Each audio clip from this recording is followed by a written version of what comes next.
Brexit is an accident with less social and less cultural background. The global situation or the composition of rights plays a role for a nation question.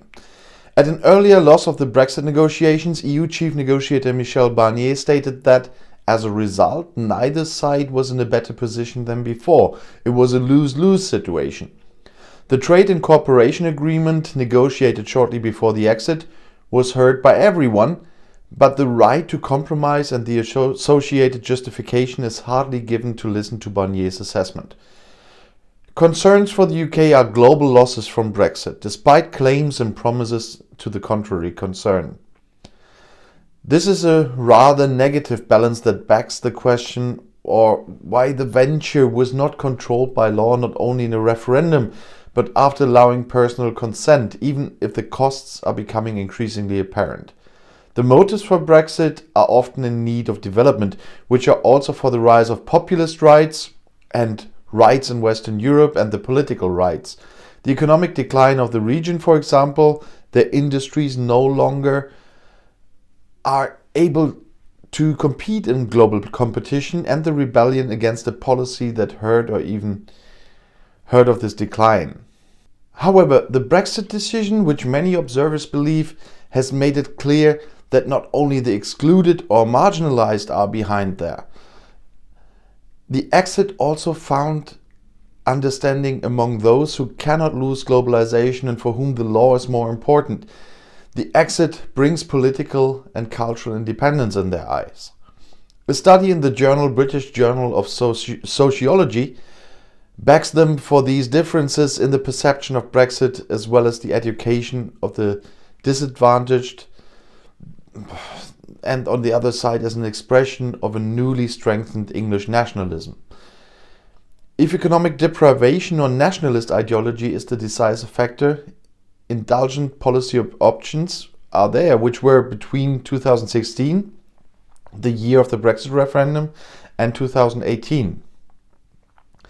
The data not only provide information about the attitude towards Brexit and its context with the economic situation, and ideological attitude of perception in one's own households, but also about the introduction of the residential region, such as the immigration and migration background was introduced in the whole thing. Based on the place of residence, the role of economic withdrawal can also be determined with a view to regional developments. In connection with economic globalization, this includes, for example, the Chinese import shock, as some call it, as a result of which industrial jobs were lost. But neither the regional impact or global competition nor social indicators such as unemployment neglect particularly strongly with a pro-Brexit attitude. This also pays off for the distribution of those born abroad.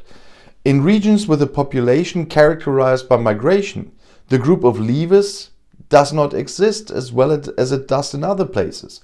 Only if immigrants and not the immigrants, but the immigration has died in recent years, they will go for Brexit. And that's the weird part. When it comes to the Brexit question, economic disadvantages do not play as much of a role as it should.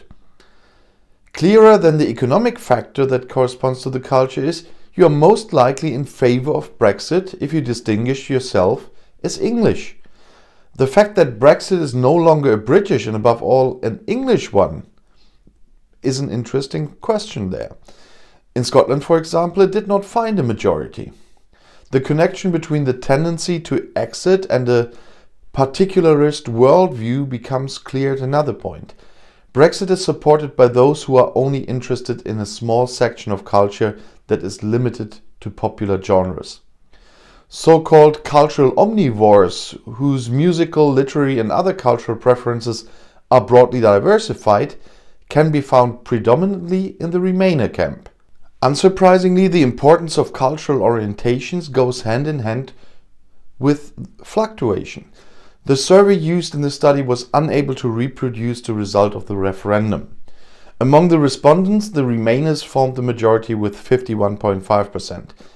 This is a reminder that the Brexit decision was certainly shaped by socio-economic and cultural factors, but ultimately also dependent on the coincidence of the point in time at which the decision had to be made.